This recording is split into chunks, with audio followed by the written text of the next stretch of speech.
మిత్రులారా, ఆనాడు మీ శ్రమతో నంది అవార్డులు సాధించడమే గొప్ప అనుకున్నాం.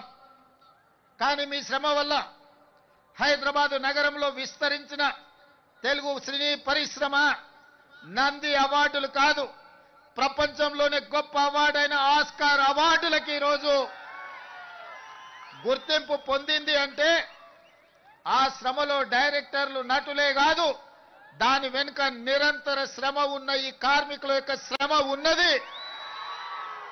మీ రక్తాన్ని చెమటగా మార్చి దారబోసి షూటింగ్ లో ఫైటర్స్ ప్రాణాలు వదులుకుంటే ఈనాడు ఆస్కార్ అవార్డులు రావడం జరిగింది.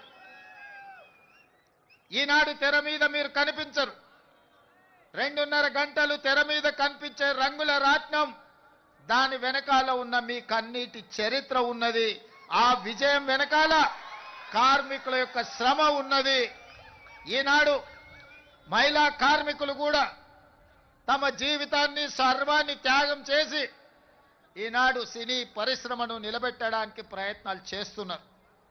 అందుకే మిత్రులారా, మీ కష్టాన్ని తెలుసుకోవాలి, మీకు ఈ ప్రభుత్వం అండగా నిలబడాలి, మిమ్మల్ని వీలైనంత మేరకు ఆదుకోవాలి. తద్వారా తెలుగు పరిశ్రమ ఈనాడు టాలీవుడ్గా కాదు, హాలీవుడ్ నుంచి కూడా ఇక్కడికి వచ్చి షూటింగ్లు జరగాలి. ఈ హైదరాబాద్ నగరం ప్రపంచ సినీ పరిశ్రమకు ఒక వేదిక కావాలన్నదే నా ఆలోచన. అందుకే ఆనాడు నేను చెప్పిన, మీరు వచ్చినప్పుడు సినీ పరిశ్రమను చిన్న చూపు చూసే సమస్యనే లేదు. ఈనాడు ప్రతివాడు, నేను ఐటీ ప్రొఫెషనల్లను, హైదరాబాద్ నగరానికి ఐటీ అడ్డాను, ఫార్మాస్యూటికల్ ఇండస్ట్రీ అను ఏ విధంగా అయితే చర్చ జరుగుతుందో, ఫిల్మ్ ఇండస్ట్రీ కూడా ఈ తెలంగాణ రాష్ట్రంలో ఐటీ పరిశ్రమ ఎట్లనో, ఫార్మా ఇండస్ట్రీ ఎట్లనో, మా రాష్ట్ర ప్రభుత్వానికి ఫిల్మ్ ఇండస్ట్రీ కూడా అంతే ప్రాధాన్యత, అంతే అవకాశాలను ఇవ్వాలని ఈనాడు నిర్ణయించుకున్నాం. మనము తెలంగాణ రాష్ట్ర ప్రభుత్వం తెలంగాణ రైజింగ్ 2047 అని ఒక విజన్ డాక్యుమెంట్ ఈనాడు మనం తయారు చేస్తున్నాం. రాబోయే 100 సంవత్సరాలకి మన రాష్ట్రం ఏ విధంగా ఉండాలి, ప్రపంచ దేశాలతో ఏ విధంగా పోటీ పడాలి. ఈనాడు అప్పుడప్పుడు వాళ్ళు వీళ్ళు మాట్లాడుతుంటారు, మాకు బెంగళూరు, ముంబై, ఢిల్లీ పోటీ, లేకపోతే ఆంధ్రప్రదేశ్లో నిర్మించే అమరావతితో పోటీ అని. మిత్రులారా, మీరందరూ అండగా నిలబడండి. హాలీవుడ్ని ఇక్కడికి తెచ్చే బాధ్యత నాది. న్యూయార్క్, టోక్యో, సింగపూర్, దుబాయ్లతో పోటీ పడే విధంగా మన సినీ పరిశ్రమ మిత్రులు విదేశాలలో షూటింగులు కాదు, అద్భుతమైన రామోజీ ఫిలిం సిటీలో, హైదరాబాద్ నగరంలో ఇక్కడ షూటింగులు చేసుకునే విధంగా ఇంకా స్టూడియోలను, కార్మికులను ప్రోత్సహించే బాధ్యత తెలంగాణ రాష్ట్ర ప్రభుత్వం తీసుకుంటుంది. అందుకే మిత్రులారా, ఈనాడు తెలంగాణ రైజింగ్ 2047లో మీకు ఏ విధంగా అయితే ఐటీ పరిశ్రమకు ఒక చాప్టర్, ఫార్మా ఇండస్ట్రీకి ఇంకొక చాప్టర్, ఎడ్యుకేషన్ ఎంప్లాయ్మెంట్కి ఒక చాప్టర్, హెల్త్కి ఒక చాప్టర్ ఎట్లయితే ఉందో, ఫిల్మ్ ఇండస్ట్రీ కోసం కూడా ఒక చాప్టర్ పెడతాం.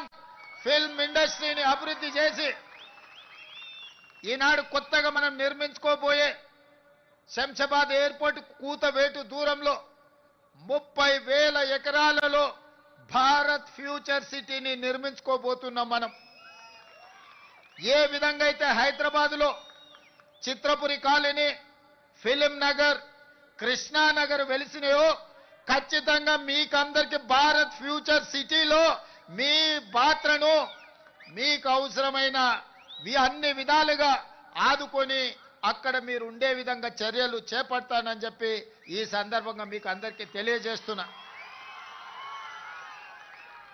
ఈరోజు హెల్త్ ఇన్సూరెన్స్, డెత్ ఇన్సూరెన్సే కాదు, మా కార్మికులు ఆరోగ్య భద్రత పూర్తి స్థాయిలో తీసుకోవాలని, అనుకోకుండా ప్రమాదవశాత్తు ఎవరైనా మరణిస్తే ఆ కుటుంబాలను ఆదుకోవాలని.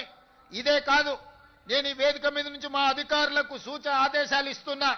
ఈ కృష్ణానగర్ ప్రాంతంలో 3-4 ఎకరాల ప్రభుత్వ స్థలాన్ని చూడండి, తక్షణమే నర్సరీ నుంచి 12th క్లాస్ వరకు సినీ కార్మికుల యొక్క పిల్లలు చదువుకోవడానికి కార్పొరేట్ స్థాయిలో మీకు పాఠశాల నిర్మించి మీ పిల్లలకు ఉచితంగా చదువు చెప్పించే బాధ్యత నేను తీసుకుంటా. ఈనాడు మీ శ్రమ, మీ త్యాగం, మీ కన్నీళ్లు మీ పిల్లల భవిష్యత్తు కోసం, ఆ పిల్లల భవిష్యత్తు కోసం ఉదయమే బ్రేక్ఫాస్ట్, మధ్యాహ్నం మంచి లంచ్ పెట్టే బాధ్యత కూడా నేనే తీసుకుంటా. ఉదయం మీరు పని మీద వెళ్తే కనీసం మీ పిల్లలు నాష్టైనా చేసిండ్రా, కనీసం ఏమైనా ఒక గ్లాసు పాలు తాగినరా లేదా చూసుకునే పరిస్థితులు మీకు లేవు. అందుకే నాణ్యమైన బ్రేక్ఫాస్ట్ ఇవ్వడమే కాదు, ప్రతిరోజు వాళ్లకు పాలు ఇచ్చి, ప్రతిరోజు వాళ్ళకు బ్రేక్ఫాస్ట్ పెట్టి, ప్రతిరోజు మధ్యాహ్న భోజనం కూడా పిల్లలకు పెట్టి మంచి చదువులను అందించే బాధ్యత నేను తీసుకుంటా, రాష్ట్ర ప్రభుత్వం తీసుకుంటుంది. మీ పిల్లల చదువుల బాధ్యత నాది. అదే విధంగా ఈనాడు రాజీవ్ ఆరోగ్యశ్రీ